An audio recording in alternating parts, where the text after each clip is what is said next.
Meu nome é Allen Aberto, sou engenheiro de produção, formado pela Escola Politécnica na década de 70.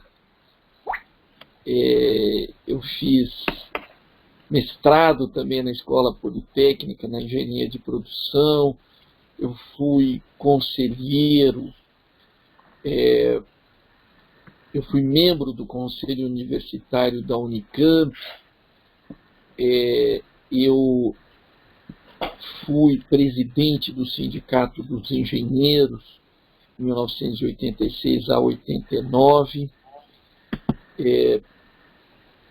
sou diretor do Sindicato dos Engenheiros, fui conselheiro do CREA, e sou um aprendiz permanente aqui neste continente chamado Brasil, que é um dos principais países do planeta, não é? Então, São Paulo é a capital da América Latina, capital política, econômica, financeira, cultural, não é? São Paulo é uma cidade rica, não é? É a 10ª cidade do mundo. O estado de São Paulo ele tem 44 milhões de habitantes, 32% do PIB do Brasil, portanto, algo em torno de 300 bilhões de dólares, não é? Ou seja, nós temos uma pujança muito forte e, portanto, é um Estado que foi se constituindo a partir da Revolução de 30, naquilo que se chamou lá atrás de a locomotiva do Brasil, né? Quer dizer, São Paulo conseguiu atrair muitas oportunidades, muitos negócios. Nós viemos da velha República com café, não é? Quer dizer, São Paulo e também Minas dominaram a Primeira República, e na Segunda República, com Getúlio, São Paulo se desenvolveu como indústria pujante. E o Brasil saiu da crise de 29, um dos países que mais rapidamente sai da crise, e constituiu, então, um desenvolvimento até 1964 de maneira muito forte. Eu estou falando de 30 a 64, né, foram 35 anos com um projeto nacional desenvolvimentista, né? Então, nós temos uma engenharia de transportes, constituímos ferrovias que nos abriram caminhos e criou-se cidades muito importantes. São Paulo tem 645 cidades, tem uma infraestrutura rodoviária invejável, tem também uma estrutura ferroviária que foi sendo desmontada, mas ainda tem 2.000 quilômetros ociosos. E em 1933 o Getúlio cria o sistema Confia-CREA, e o CREA se constitui em 1934.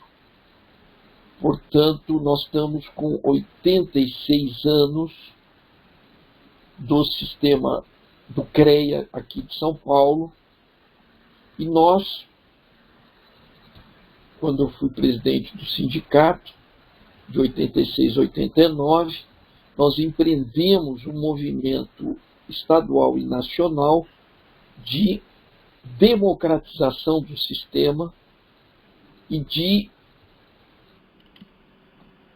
eleições diretas no sistema.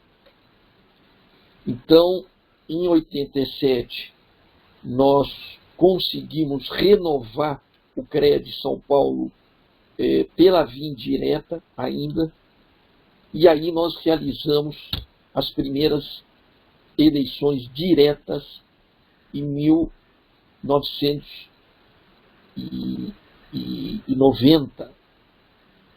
No Brasil, nós fizemos a primeira eleição,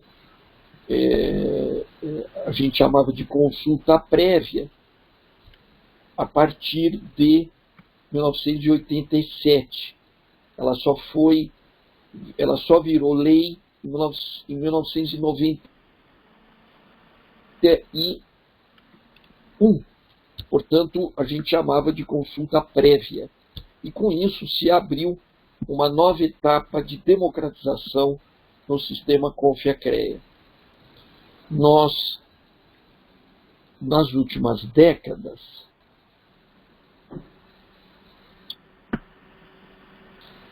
o nosso sistema ele foi se apequenando, o CREA foi se apequenando, e nós tivemos uma deterioração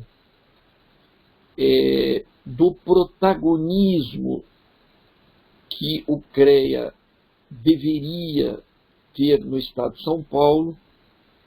Ele foi sendo uma instituição voltada para si e não para a sociedade, e também não para a categoria e a engenharia. Isso foi afastando o engenheiro do CREA ao longo do tempo, né? Então, você comentou alguns dados, e eu sempre reforço para o pessoal que cerca de 40% dos engenheiros de todo o país estão em São Paulo. Nós temos no país algo em torno de 800 quer dizer, estão registrados no Confia 1 milhão de profissionais. Nessa eleição, dia 1º de outubro, André, nós vamos ter cerca de 225 mil eleitores. Não é pouco, não é? Então, só que em 2017, na última eleição aqui do CREA, nós tivemos menos de 15 mil votantes, ou seja, 5% dos eleitores foram às urnas, 4% no interior e na Grande São Paulo e 1% na capital. Uma outra coisa, isso é gravíssimo. Sim, um outro fato interessante para a gente mencionar é o seguinte: são 225 mil eleitores no estado de São Paulo, não que eles são essa totalidade de engenheiros, são os que estão habilitados porque estão com a anuidade com CREA. Isso. Atualizada, estão ok, não são devedores, então eles têm o direito de irem às urnas. O CREA o sistema CREA Confia a Multa, tem as suas eleições a cada 3 anos, e as eleições não são obrigatórias. Então, é um problema.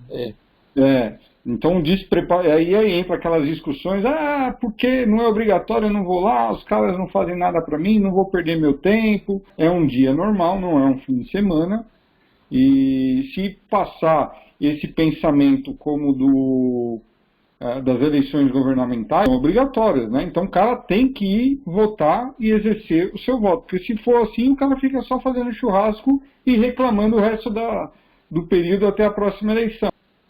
Claro. E nós temos uma necessidade muito forte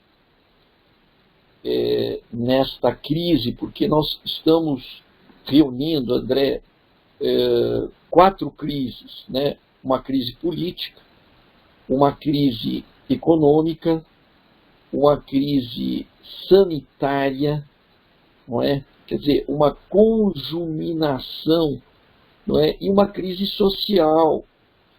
Então, é um momento extremamente delicado da nossa história. E nós precisamos ter muita clareza do caminho a trilhar, porque a engenharia no Brasil foi ela que ajudou a edificar esse Estado-nação, porque por onde você passa tem trabalho de engenheiro. Então, não tem só trabalho de engenheiro, mas onde você passa tem trabalho de engenheiro. Muitas vezes a engenharia é confundida com a engenharia civil, mas nós temos 197 modalidades de engenharia reconhecidas do CONFIA, não é? Tem engenharia clínica, é uma delas, engenharia oceânica, florestal, além de todas aquelas clássicas de pesca, os agrônomos. Nós temos também no CREA, além dos engenheiros, os agrônomos, os meteorologistas, os geógrafos, os geólogos, não é? Perfazendo, então, aquilo que a gente chama os profissionais da área tecnológica e de geociências, não é?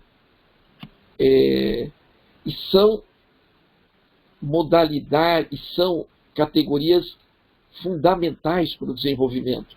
Você está trabalhando com a indústria, você está trabalhando com o subsolo, com os geólogos, os geógrafos, você está trabalhando com a questão da agricultura, com os agrônomos, do urbanismo, não é? Porque mais de 90% da população aqui do estado é urbana.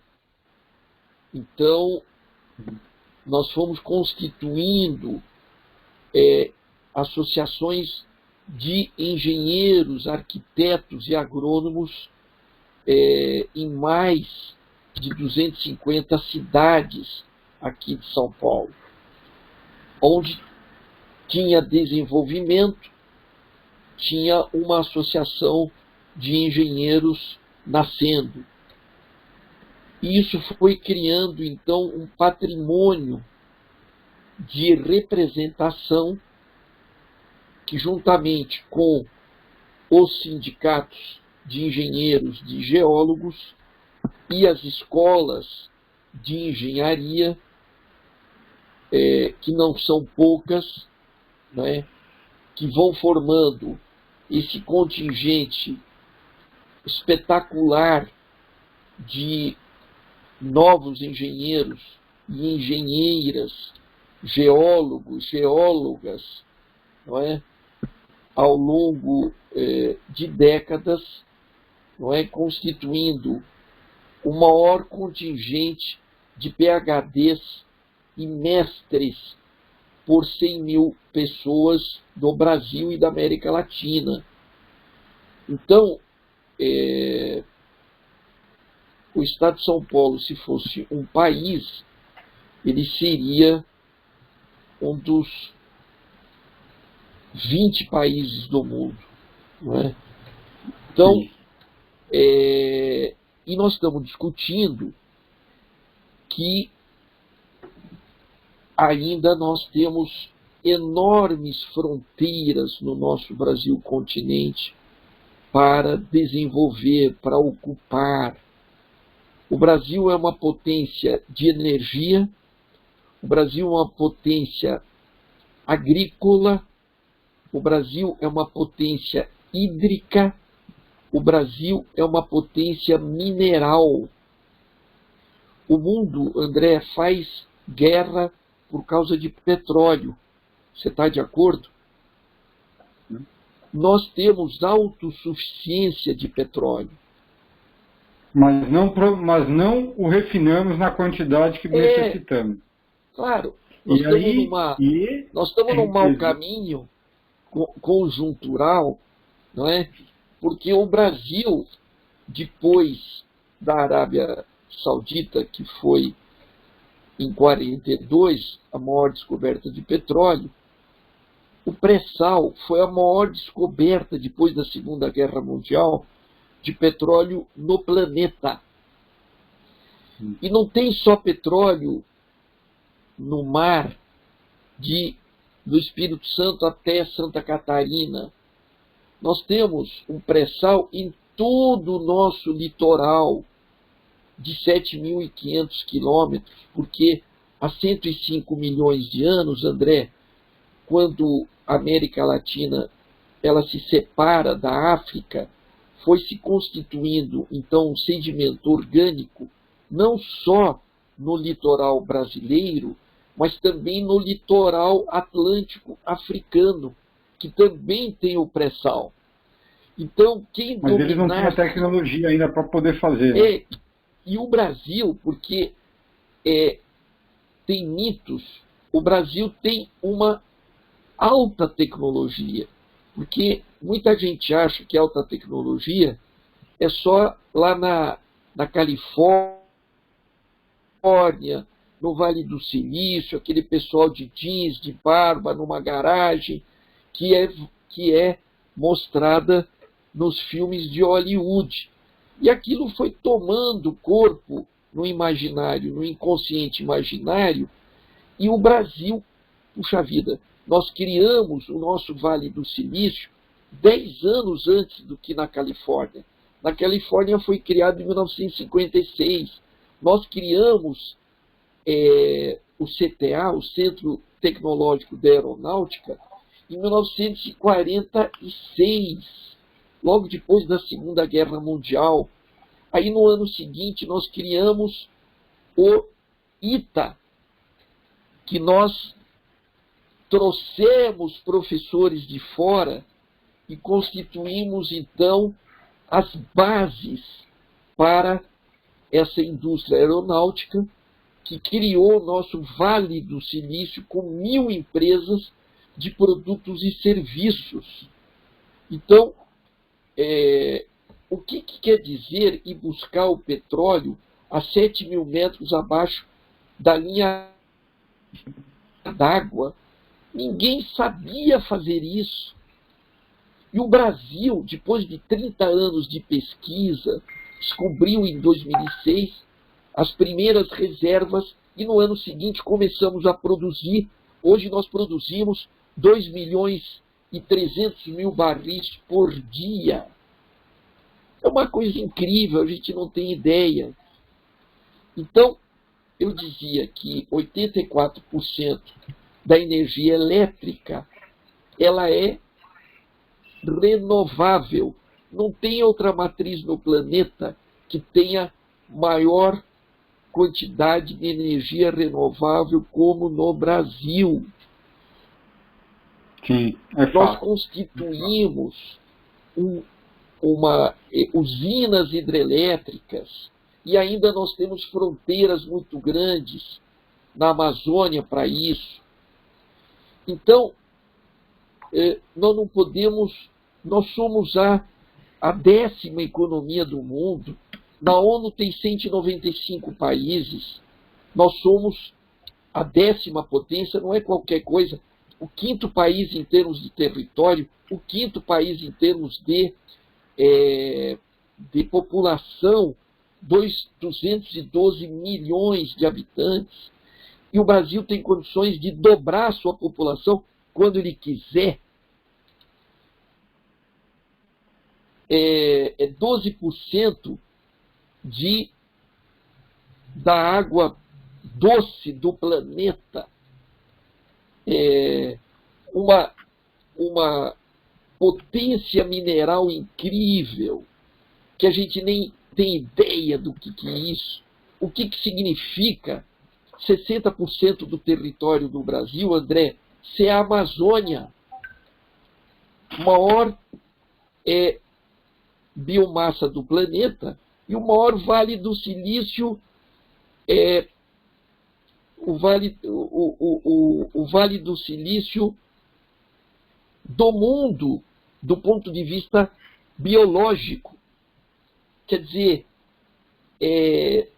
ele que determina, ele que influencia todas as chuvas aqui do sul do país, do centro-oeste, e isso foi descoberto, não é? De repente, com a chuva negra que caiu aqui na capital em 2000, no dia 19 de agosto de 2018, que todo mundo então se apercebeu que realmente as queimadas da Amazônia tinham uma influência imediata aqui no sul, e hoje em dia ficou provado isso daqui através daquilo que eles chamam dos rios aéreos. Bom, mas eu estou querendo comentar que eu estou me alongando em relação a isso para mostrar que não há país no mundo que se fez sem a engenharia, sem a ciência, a tecnologia e a inovação. O que é inovação? Inovação é cérebro, investimento em cérebro. Não é equipamento, é cérebro. E o Brasil tem uma coluna vertebral, como nós vimos, de 1 milhão de engenheiros no país. Isso não é para qualquer um. Claro que nós precisamos uma atualização permanente, nós precisamos de um programa de qualificação permanente de reciclagem tecnológica aqui no estado de São Paulo para os nossos 350 mil profissionais da área tecnológica, não é? Que constituem a base da possibilidade desse crescimento aqui no nosso estado. Então, quando a gente pensa numa eleição agora, dia 1º de outubro, que nos uniu, André, não é? Que uniu a mais de 1.000 profissionais aqui em São Paulo, de mentes brilhantes, que se aperceberam da importância de resgatar aquilo que o profissional está de costas. Por que está de costas? Porque esta equipe que hoje infelicita a direção do CREA, ela não tem interesse em trazer em que a categoria participe dos destinos da sua instituição. Quanto menos gente votar, melhor. Vocês imaginam, nós diminuímos a eleição há 6 anos atrás, teve 18 mil votantes, e 3 anos atrás caiu para 14 mil. Não existe isso. Aumentando, inclusive, o número de profissionais, nós diminuímos em 20% a votação, o interesse. Por quê? Porque o CREA está de costas para a sociedade e para a categoria. Isso é o fim de um ciclo. Isso não é à toa. Nós estamos vivendo um final de um ciclo na nossa história e nós precisamos ter a grandeza de repensar esse sistema, e aí que entra as nossas conversas, que você é uma pessoa de ponta nessa questão, André. Sim.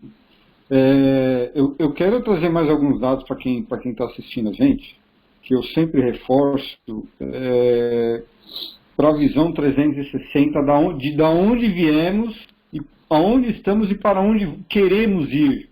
Nós tivemos uma participação da indústria do PIB, o pico da participação da indústria foi em 85, onde nós tínhamos 48% do PIB vinha da indústria. E isso chegou até 2019, nós estamos aqui com 20%, 21% de todo o PIB nacional vem da indústria. Ou seja, uma queda brutal. E junto com isso veio a desindustrialização. E isso é muito crítico. Tem um pouco a ver com a globalização, a importação. É mais fácil trazer da China. Não vou fazer aqui não, traz da China. Então não se investe em tecnologia, não se investe em conhecimento, não se aplica a engenharia para produzir mais e mais barato. Claro. Você E a agropecuária, né? E eles lá fazendo tudo e qualquer coisa, a China não fez muita bobagem de engenharia, eles têm melhorado bastante a qualidade dos produtos. Tem algumas empresas são até top de linha, né? Tanto é que a Apple produz os celulares lá, a Samsung produz celular lá. Muita tecnologia vem de lá, e não só de produtos eletrônicos, né? E nós ficamos só exportando para eles matéria-prima. Então é minério de aço, é o algodão, que mais? É o alumínio, né, que nós pagamos caro para vender o alumínio, mas nós mandamos bauxita para eles, nós importamos ligas de alumínio. Petróleo nós também, né, somos grandes produtores, mas exportamos o petróleo e importamos a gasolina. E aí fica a questão, nós temos uma crise, o CREA nunca faz nada.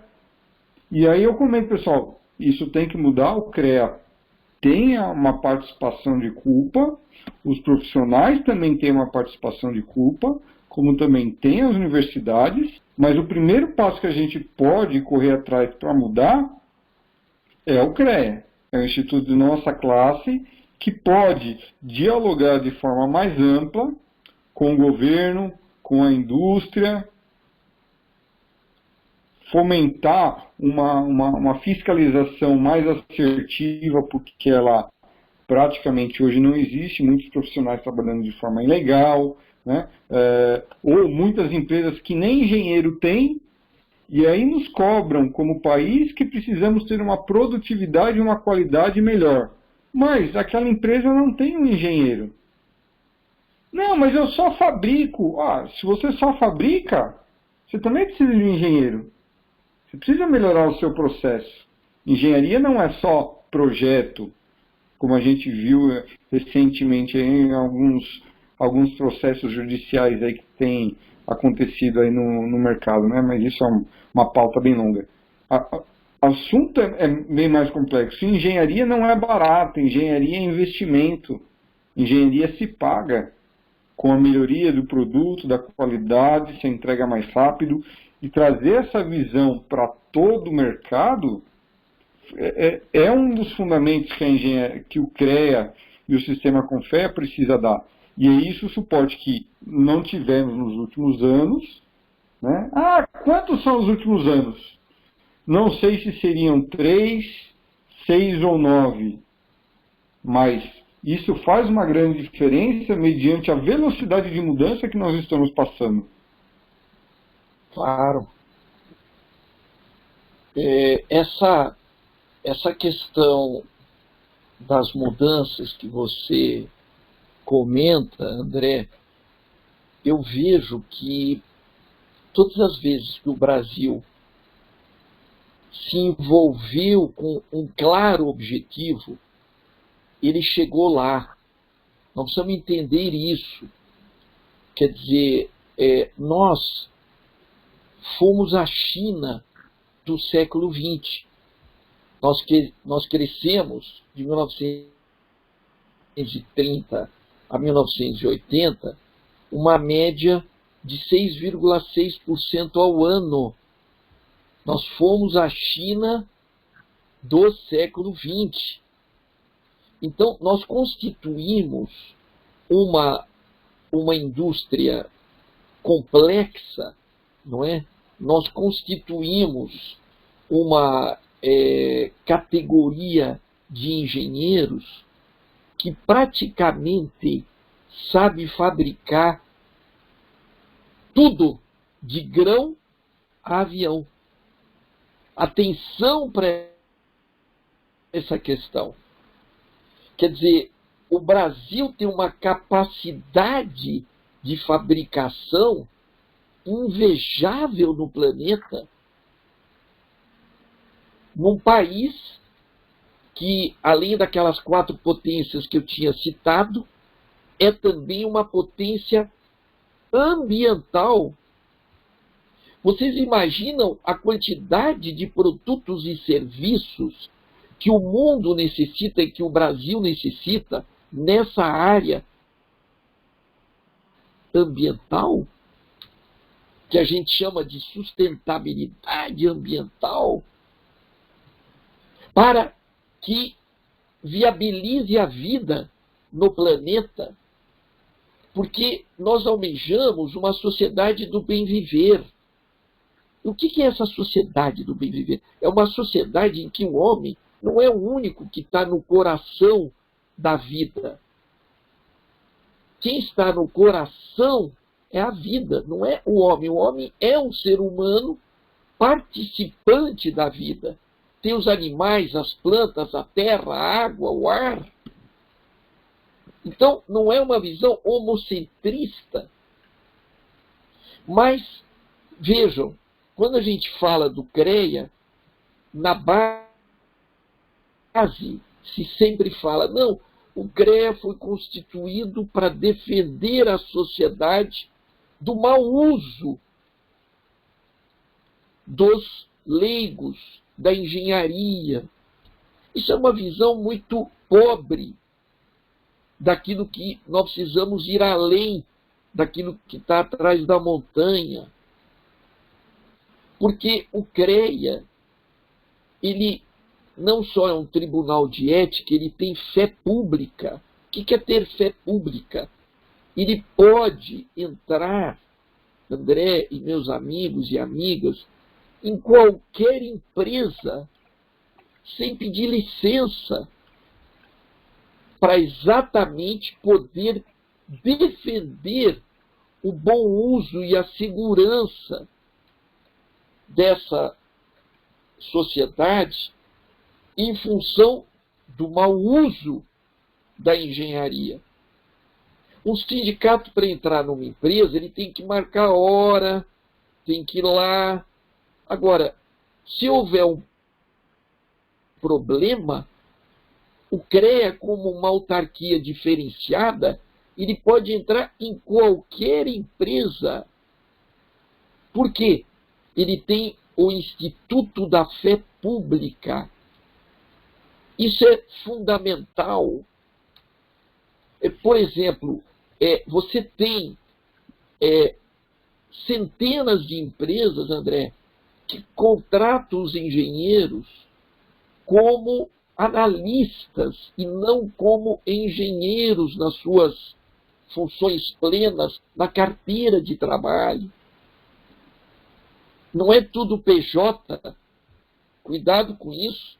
Tem muitos engenheiros que são contratados com carteira assinada, mas em muitos lugares, para burlar o salário mínimo profissional, que é de 6 salários para 6 horas, a empresa coloca analista em vez de engenheiro. E A uma das moda, essa moda, atribuições do CREA... Como?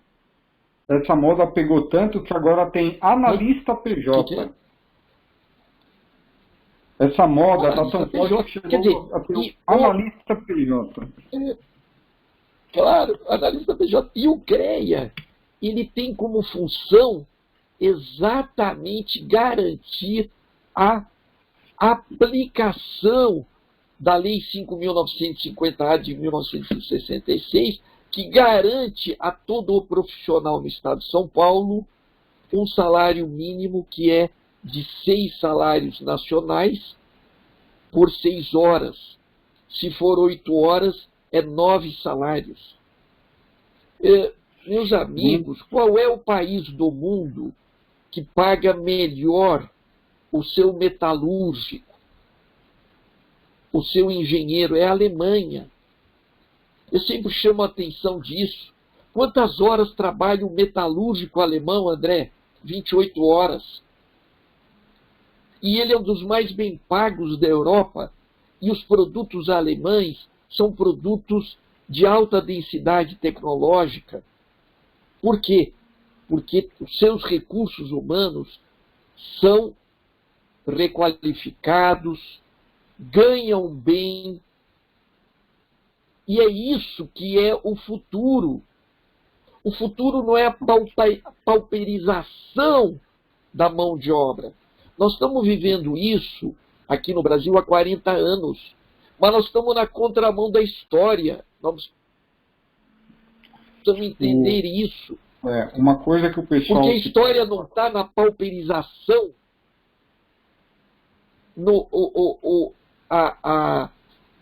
o futuro, o presente, não é a deterioração das condições de trabalho do profissional.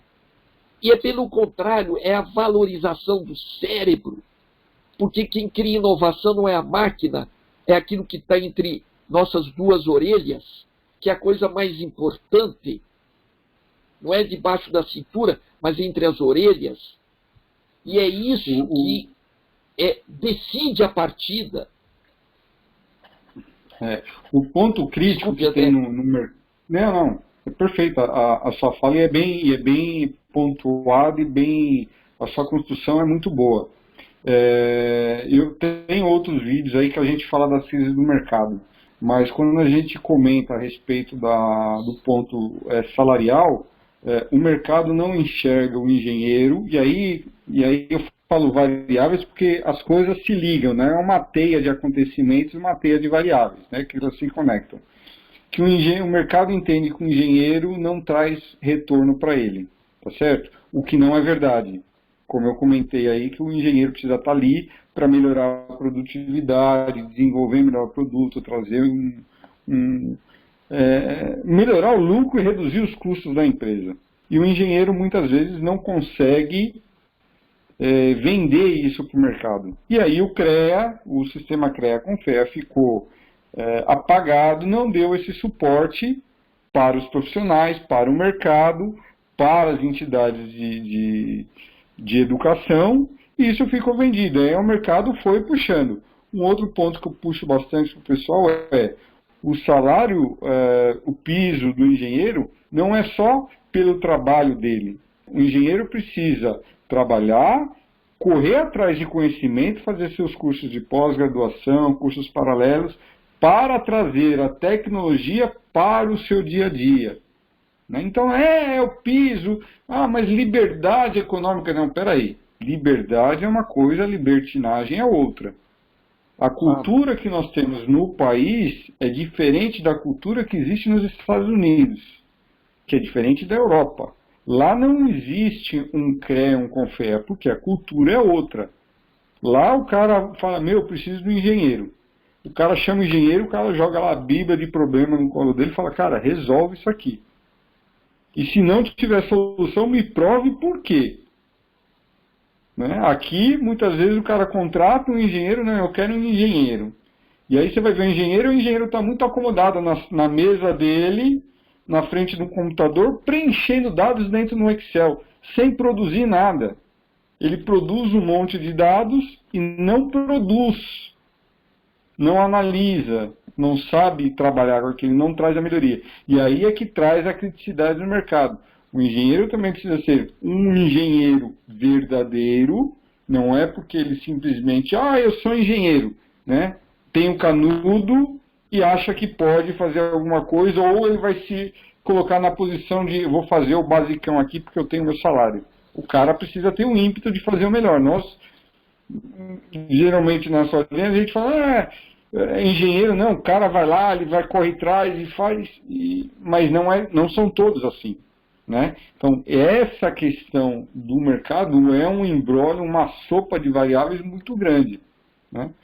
Claro, E nós esse precisamos. ponto. Isso que você fala é muito importante, e eu faria uma conexão a isso que você está comentando, a duas coisas. Primeiro, a questão da necessidade do apoio à pequena e média empresa.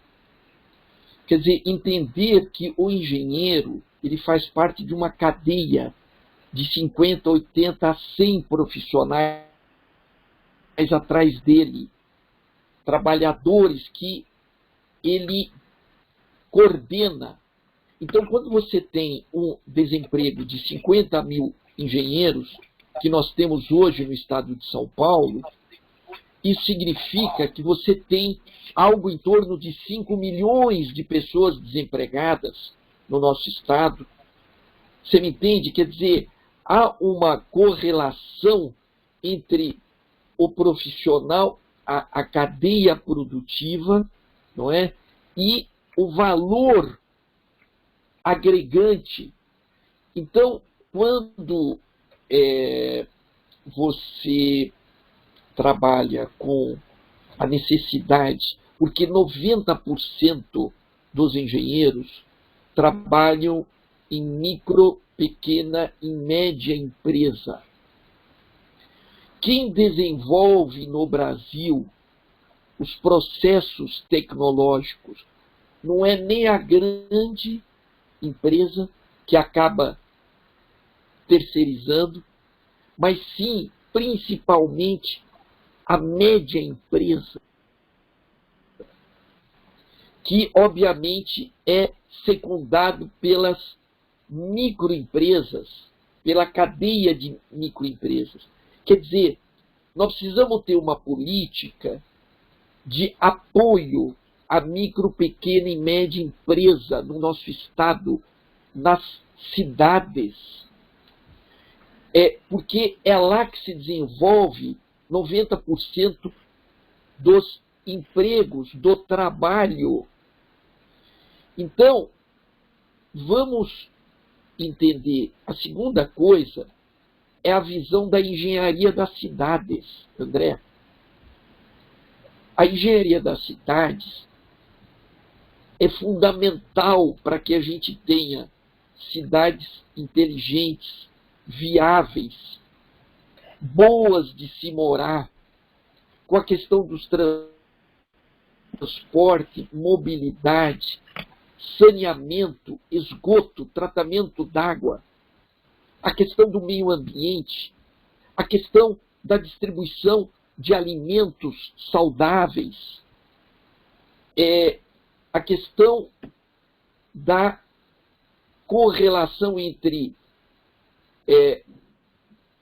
a primeira, a segunda, a terceira e a quarta revolução industriais, porque no Brasil essas revoluções elas estão conectadas. Nós convivemos com a segunda, a terceira e a quarta revolução industrial ao mesmo tempo, porque nós temos velocidades diferentes na economia e nós precisamos de apoio. Nós precisamos de apoio de capital de giro, nós precisamos de apoio para investimento, nós precisamos de bancos. Não esses bancos que nós temos. Atenção, nós precisamos de bancos de fomento e não bancos que visam a não emprestar recursos. Eles só querem investir em títulos, em negócios, mas não investir para o consumidor, para o pequeno, para o médio. Os empresários também pensam assim. Ele prefere investir na bolsa ou fazer um investimento financeiro do que na sua própria produção, porque ele não acredita em todo o sistema. Aí é outro problema, né? Mais uma variável de tudo isso. Mas o empreendedor, e aí eu vejo um dos motivos da gente precisar de um CREA forte, por isso o momento de mudança que a gente está batalhando, está correndo atrás, de fazer isso acontecer, que é a mudança de direcionamento do país, que o CREA, o CONFEA, com a mudança e fortalecimento, que isso é uma tratativa, eu entendo até que rápida, porque os recursos estão aí. O que muda é o posicionamento dos gestores dentro do CREA, de efetivamente se aproximarem do governo federal, do CNI, do sistema Fiesp, e falar, gente, olha, vamos criar uma coisa bacana, vamos fazer crescer, vamos crescer juntos, por esse, aquele e aquele outro motivo. Não simplesmente trocar moeda, né? Você tem razão, André. Nós temos vários ativos. Nós temos o ativo empresarial, o ativo sindical, o ativo educacional, o ativo cultural. Nós precisamos dialogar com todos esses ativos. É claro, o CREA ele precisa influir na engenharia das cidades. O CREA precisa influir nessa questão do desenvolvimento econômico, científico e tecnológico. É claro. Então, foi dentro dessa visão que foi lançado, não é? No final do ano passado, 3 candidaturas, André, muito importantes, que tem esta visão de mudança, de disrupção, de desenvolvimento com inclusão, que é a nossa chapa de 3 guerreiros, que é o José Manuel Ferreira Gonçalves para o CREA de São Paulo, para a presidência do CREA de São Paulo, o Paulo Guimarães para a presidência do CONFIA e o Ricardo Anália para diretor da Mútua, ligado ao CONFIA. Então, nós constituímos um trio muito importante para a gente atravessar esse deserto e chegar numa terra que a gente possa arar, que a gente possa crescer.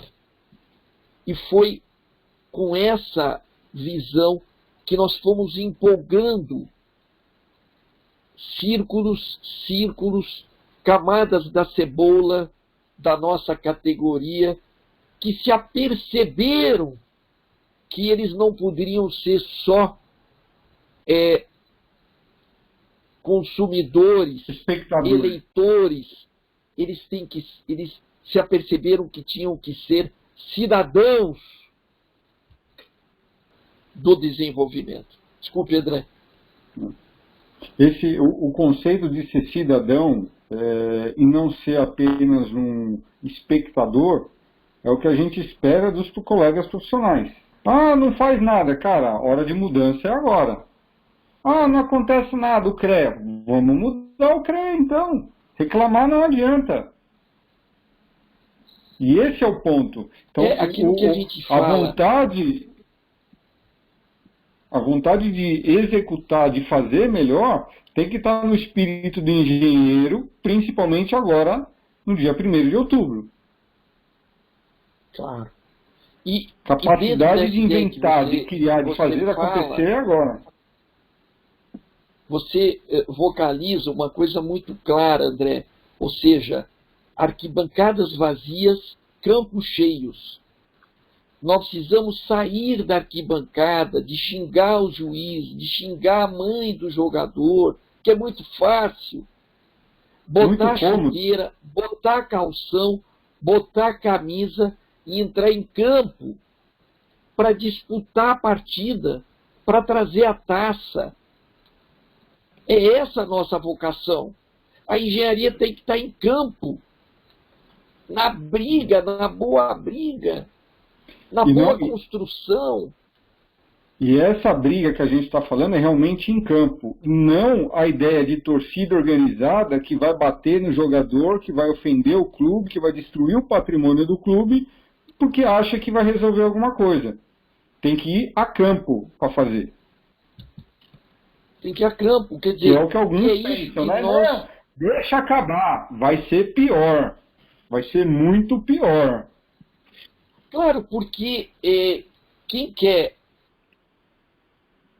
que não tenha nenhuma regra é quem quer que nós não tenhamos soberania, que nós não tenhamos desenvolvimento sustentável. E tem forças muito fortes no Brasil que hoje defendem exatamente isso. Defendem a gente se transformar numa plataforma financeira, transformar aqui um paraíso dos bancos, um paraíso fiscal. Mas o Brasil tem uma vocação para ser uma potência. É isso que nos une aos 200 anos de independência, André. Nós fazemos em 2022 200 anos da nossa independência, que está inconclusa e incompleta. E que nós, profissionais da área tecnológica, temos que auxiliar a completar essa independência inconclusa nos últimos 198 anos. E nós vamos ter também, daqui a 2 anos, 100 anos de Semana de Arte Moderna, de 1922 para 2022. Portanto, nós também temos que gerar essa grande Semana de Arte Moderna de 2022 para unir o Brasil através desse fio invisível das culturas, para que a gente dê um salto. Não tem salto se a gente não tiver essa linha da cultura num país que tem essa potência de cultura que o Brasil possui, desenvolve, essa explosão de culturas. Então, nós aqui em São Paulo, nós estamos no coração de tudo isso. Portanto, isso aumenta a nossa responsabilidade estratégica. Nós não podemos brincar, nós não podemos ter dúvidas sobre qual é o caminho que esse país tem que trilhar. Nós precisamos de ferrovias, e o nosso candidato a presidente do CREA é um especialista nessa questão ferroviária, ele é professor, ele é presidente de uma ONG, a Ferro Frente, que luta pela volta das ferrovias, obviamente num país continental desse, é fundamental para unir as capitais, para unir a América do Sul. Nós precisamos, obviamente, de ferrovia, que é o transporte depois do marítimo, depois do fluvial mais barato, comprovado em todos os países com essa dimensão continental,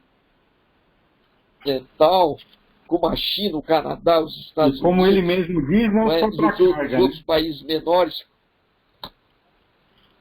Claro, claro.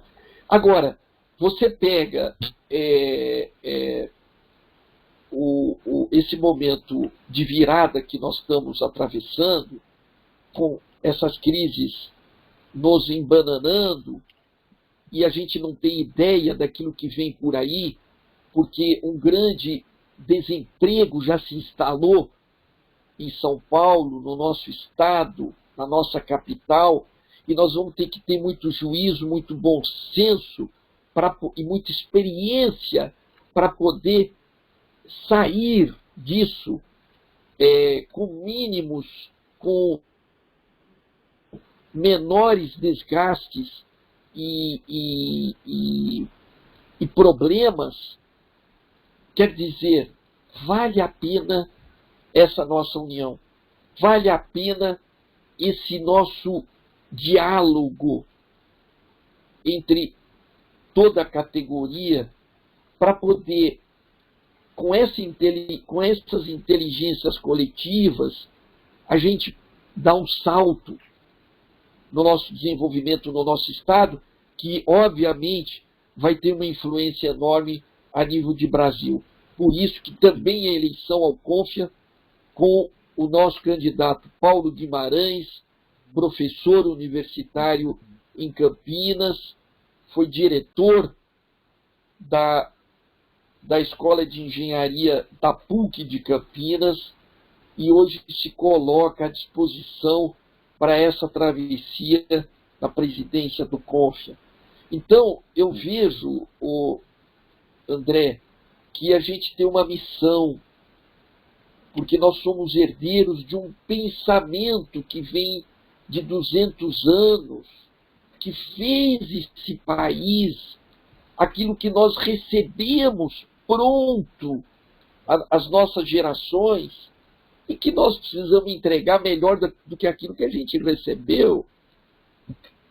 A mudança não vai ser fácil, não vai acontecer da noite para o dia, vai demorar 6 meses, 1 ano talvez para a gente começar a ver mudanças efetivas, né, porque tem muita coisa a ser organizada dentro do CREA, por tudo que a gente tem acompanhado e tem avaliado isso, mas nós estamos, a imagem que eu queria deixar na cabeça de todo mundo, nós estamos no PMI de um sistema cilindro-pistão, onde nós estamos, no momento de mudança que nós vamos começar a subir, nós estamos em velocidade zero e aceleração máxima.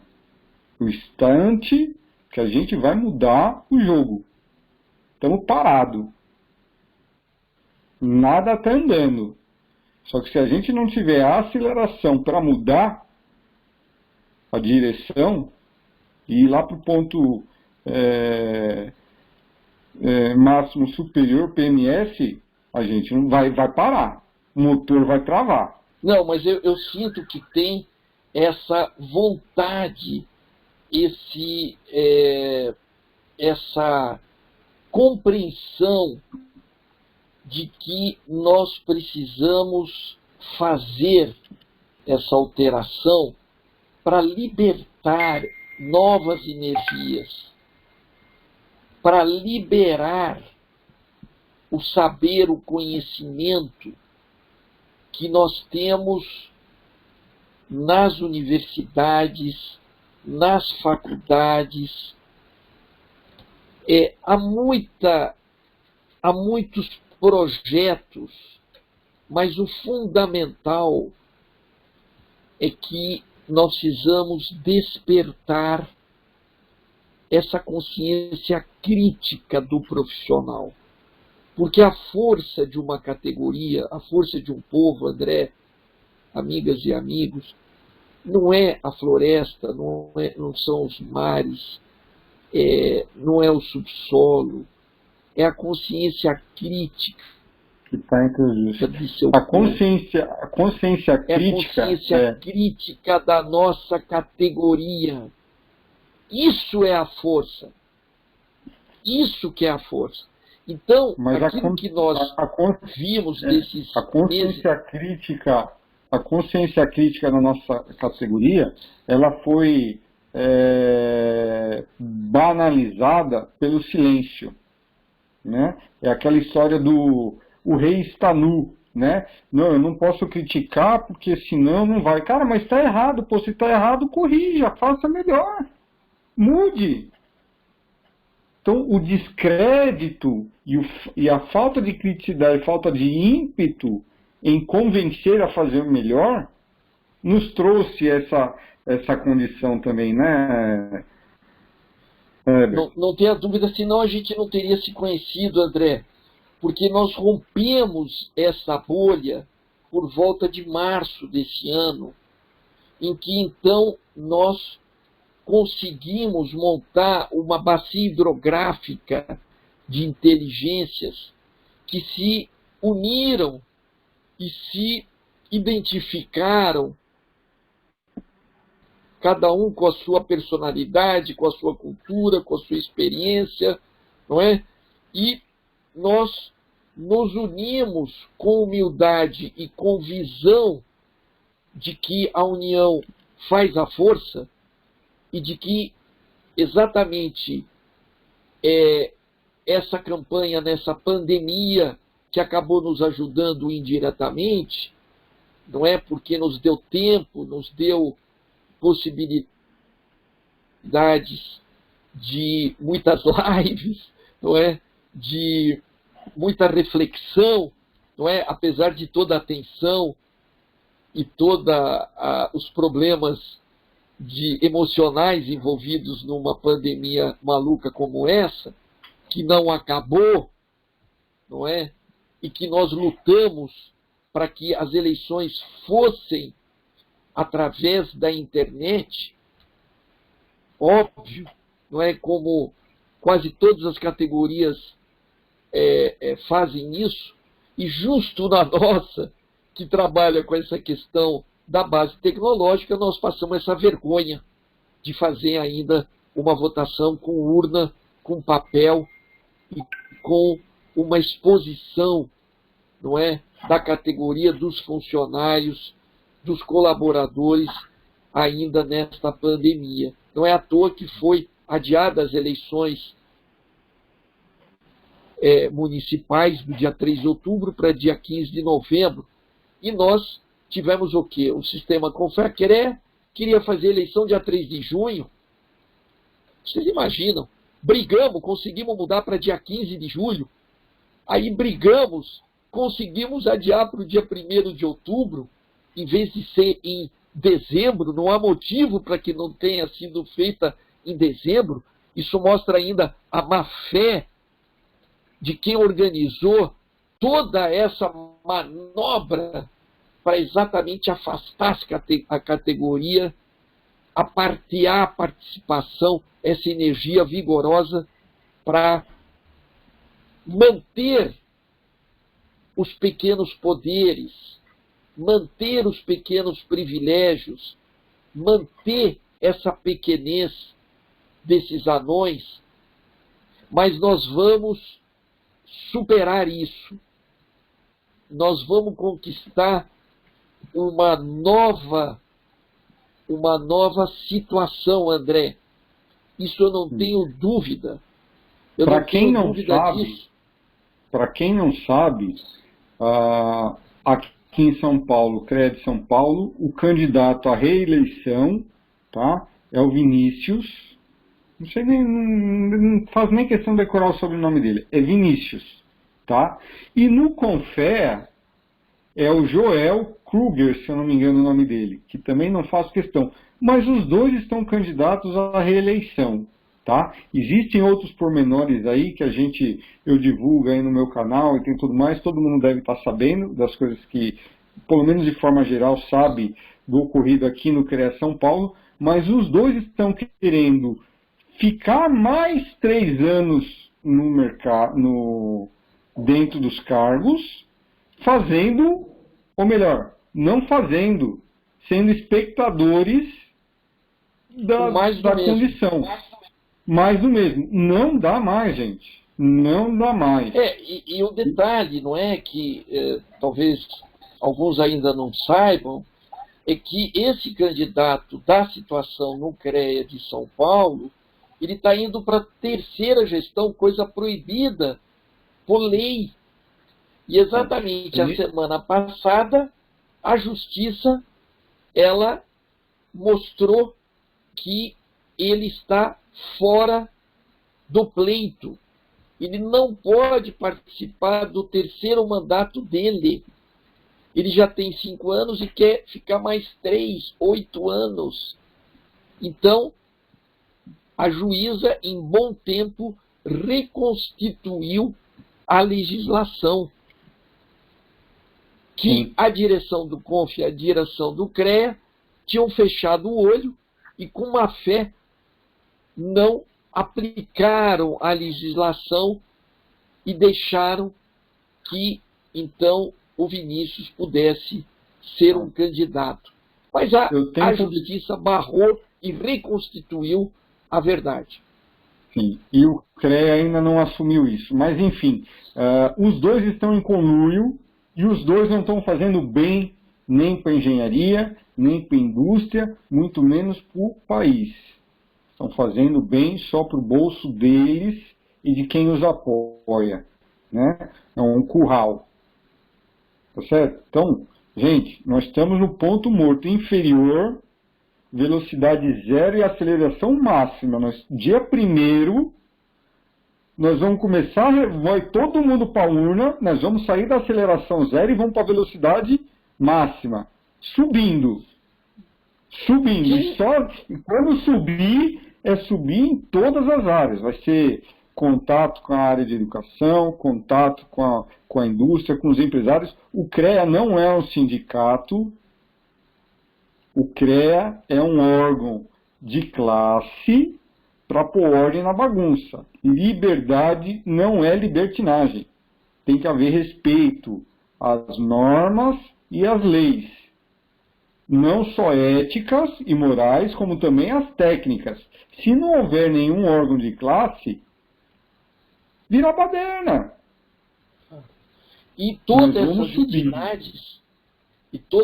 entidades, as associações, os sindicatos, as escolas, elas integram a base dessa instituição chamada CREA.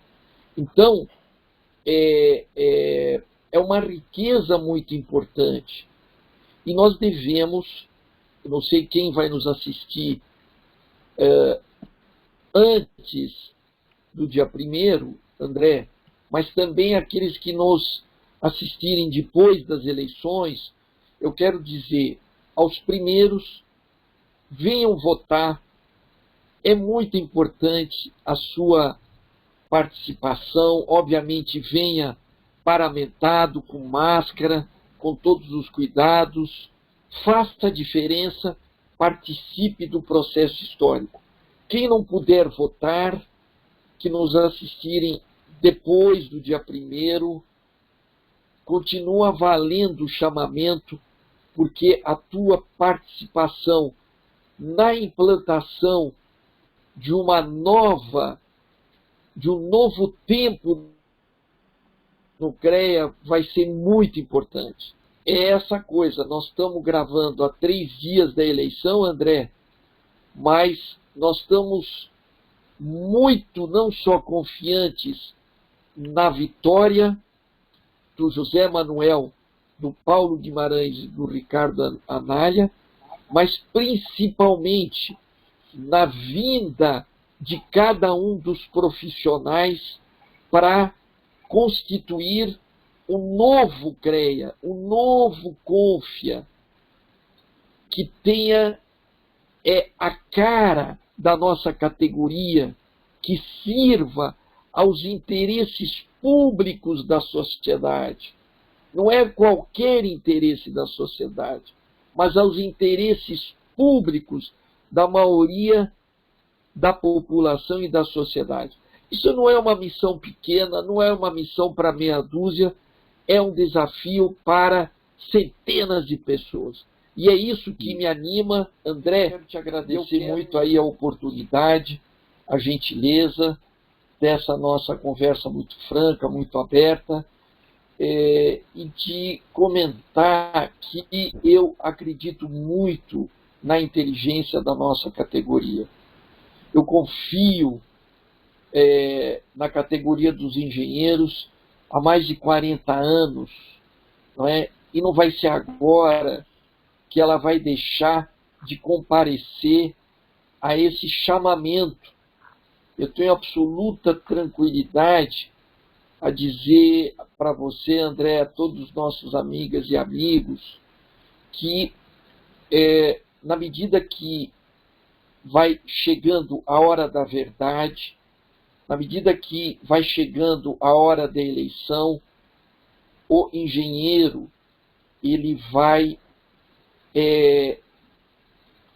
atender esse chamamento. Quem não puder, nós estaremos juntos depois para implantar as mudanças de maneira conjunta, não é? O mundo não vai parar dia 2 de outubro, mas nós queremos que o máximo possível de pessoas participem desse momento histórico. Então, André, minhas amigas e meus amigos, eu tenho uma tranquilidade em dizer que nós estamos vivendo uma virada da história, uma virada da roda da história, feita por muita gente. E a história não muda sem a pressão, sem a inteligência, sem a construção que nós vamos ter que empreender.